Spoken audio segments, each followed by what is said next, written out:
अट्टाट्टहासं शिवं शिवरूपमेवं कालीकरालवदनं शमशानभूपम् नित्यं वदान्य भवतीं भवभूतपूर्वं काली कपाली करलां परलां परंसम्। इस श्लोक में भगवती महाकाली के विशिष्ट स्वरूप को चित्रित किया है और वास्तव में महाकाली का स्वरूप अपने आप में ही विचित्र है, मगर जीवन की आधारभूत अधिष्ठात्री देवी है, जीवन की प्राणस चेतना है, समस्त संसार को नियमन और संचलन करने वाली प्रमुख महाविद्या और महादेवी है। इसलिए त्रिगुणात्मक स्वरूप में भगवती महाकाली को सर्व प्रमुख स्थान दिया है। यही नहीं, अभी तो 10 महाविद्याओं में भी भगवती काली का चिंतन ऋषियों ने सबसे पहले किया है। इस श्लोक में भगवती महाकाली के बारे में कुछ नवीन तथ्य स्पष्ट किए हैं।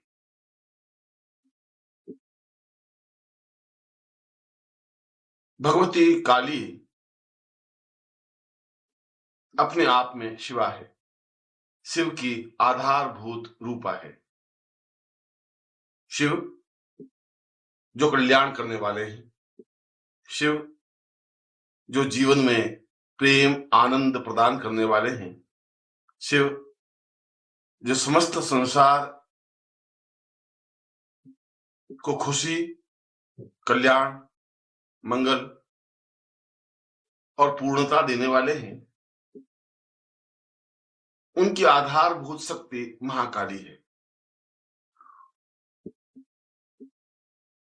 इसका तात्पर्य यह हुआ कि व्यक्ति जीवन में तब तक आनंद और पूर्णता अनुभव कर ही नहीं सकता जब तक कि वह शक्तिमान न हो। इसीलिए शिव और शक्ति का अपने आप में संबंध है। यदि आप शिवमय बनना चाहते हैं, कल्याणमय बनना चाहते हैं, जीवन में पूर्ण शांति और सुख प्राप्त करना चाहते हैं, आनंद और सुख को प्रवहमान करना चाहते हैं, तो यह आवश्यक है कि आपके पास शक्ति हो,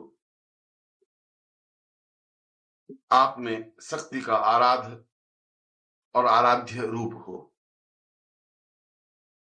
जो जीवन में महाकाली की साधना नहीं करता, वह जीवन में निर्भय और निष्कंटक हो ही नहीं सकता। और जब तक भय है, डर है, तब तक जीवन में सुख और शांति कैसे प्राप्त हो सकती है? यह तो जीवन बाधाओं, कष्टों और पीड़ाओं से भरा हुआ है। पग पग पर शत्रु हैं, परेशानियां हैं, बाधाएं हैं, अड़चने हैं, दुर्घटनाएं हैं और मृत्यु का भय है। इनसे निजात कैसे पाई जा सकती है? इनसे छुटकारा कैसे पाया जा सकता है? प्रयत्न करने से तो यह संभव नहीं है। कौन चाहता है कि उसके जीवन में परेशानी हो? कौन चाहता है कि उसके जीवन में भय हो? कौन चाहता है कि वह तनावग्रस्त हो? फिर भी मनुष्य के जीवन में तनाव, चिंताएं, परेशानियां होती ही हैं और व्यक्ति के परिश्रम से, व्यक्ति के प्रयत्न से इन तनावों से छुटकारा नहीं मिल सकता।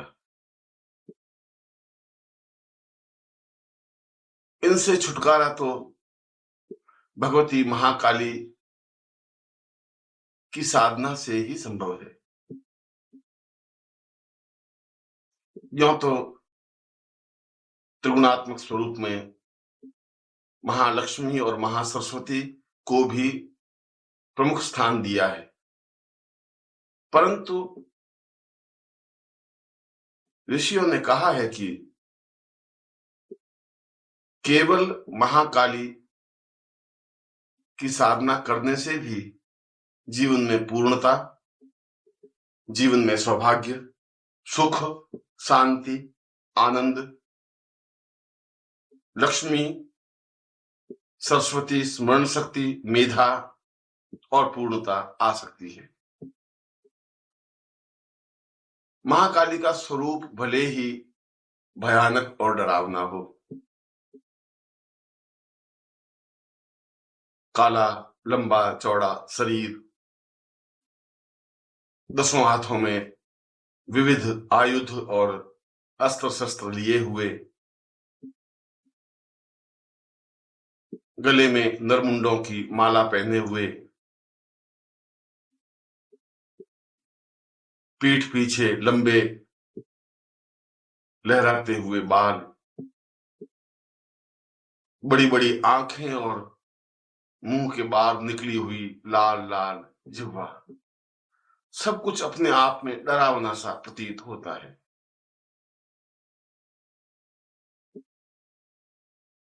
और लोग ऐसा सोचते हैं कि इस डरावने स्वरूप की साधना सामान्य साधक के बस की बात नहीं है। ऐसी बात नहीं है। यह डरावना स्वरूप साधक के लिए नहीं है, यह तो शत्रुओं के लिए है, क्योंकि महाकाली शत्रुओं पर वज्र की तरह प्रहार करती है, शत्रुओं को समाप्त कर देती है, विदीर्ण कर देती है, हताश और निराश कर देती है। फिर वे चाहे शत्रु मनुष्य हो, चाहे पितर हो, चाहे देवता हो, और चाहे यक्ष, किन्नर या किसी भी योनि के हो। जहां महाकाली है, वहां अन्य किसी का वश नहीं चल सकता। इसीलिए तो जीवन में महाकाली को प्रधान और प्रमुख स्थान दिया है, क्योंकि महाकाली साधना से ही तो जीवन निष्कंटक और निश्चिंत हो सकता है। महाकाली साधना से ही तो जीवन में पूर्णता और आनंद की अनुभूति हो सकती है। महाकाली साधना से ही तो जीवन के अभावों और बाधाओं को समाप्त किया जा सकता है।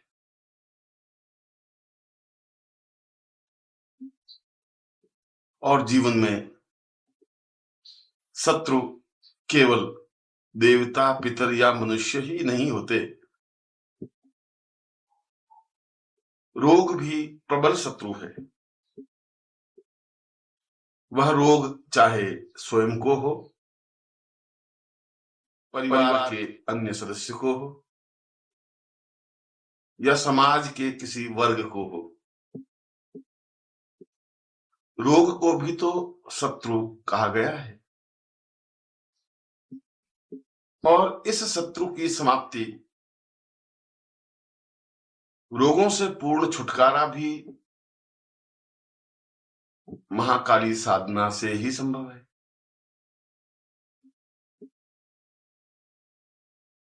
रोगान शेषा, काली का नाम लेते ही रोग पीछे नहीं रहते, रोगों का अवशेष रहता ही नहीं, उनका अस्तित्व समाप्त हो जाता है।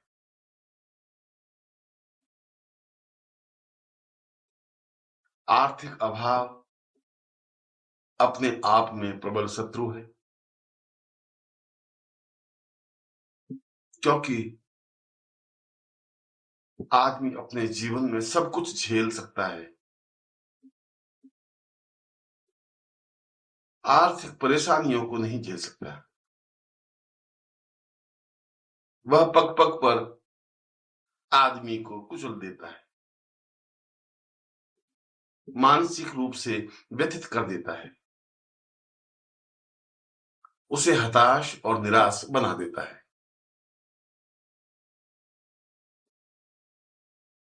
व्यापार नहीं चल रहा हो या ऋण हो गया हो, बार बार कर्ज मांगने वालों का तगादा आ रहा हो, घर में अभाव इतना हो कि जीवन संचालन भी सही ढंग से नहीं हो रहा हो, तब भी इस प्रबल शत्रु से छुटकारा पाने का एकमात्र उपाय महाकाली साधना ही है। और जो साधक महाकाली साधना संपन्न कर लेता है, वह निश्चय ही दरिद्रता से छुटकारा पा सकता है। जो महाकाली साधना कर लेता है, वह आर्थिक अभावों से मुक्ति पा सकता है। जो महाकाली साधना संपन्न कर लेता है, वो ऋण से, कर्ज से, न्यूनताओं से, अभावों और बाधाओं से छुटकारा पा सकता है। और फिर मानव का प्रतिशोध, जलन, ईर्ष्या, घात, प्रतिघात, ये भी तो शत्रु हैं, जिसकी वजह से मुकदमे हो रहे हैं, वाद विवाद हो रहे हैं, लाठियां चल रही हैं, बंदूक की गोलियों से मानव का संहार किया जा रहा है। यह सब ईर्ष्या, असुरक्षा और न्यूनता का परिचायक तो है ही। इस असुरक्षा और दुर्भाग्य से छुटकारा भी महाकाली साधना से ही संभव है। चाहे हमने किसी पर मुकदमा दायर कर रखा हो या किसी ने हम पर मुकदमा किया हो। नमस्कार। अगर आप सद्गुरुदेव डॉक्टर नारायण दत्त श्रीमाली जी के दीक्षित हैं या फिर आपके पास उनसे जुड़े हुए कोई भी अनुभव है, तो नीचे दिए गए हुए नंबर पर वीरल पटेल जी को मैसेज कीजिए या फिर फ़ोन कॉल कीजिए और अपने अनुभव ज़रूर शेयर कीजिए। डॉक्टर नारायण दत्त श्रीमाली जी के आत्मकथा का संकलन करने में मदद करें। धन्यवाद।